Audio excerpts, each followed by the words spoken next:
Представляю вашему вниманию мою авторскую работу «У камина» из серии «Мудрый ворон». Работа написана маслом на холсте галерейной натяжки. Картина написана в немного сказочном фантазийном стиле. Работа написана в смешанном стиле.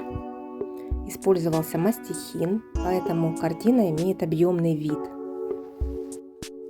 Покажу вам немножко фрагментов поближе, чтобы было лучше видно.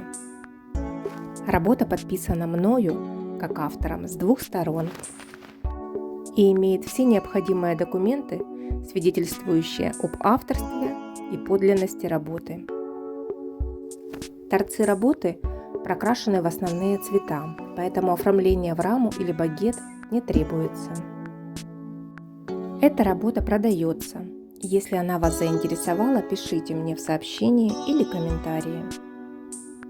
Другие мои работы можно посмотреть здесь или на моем сайте. Ссылочку прикреплю.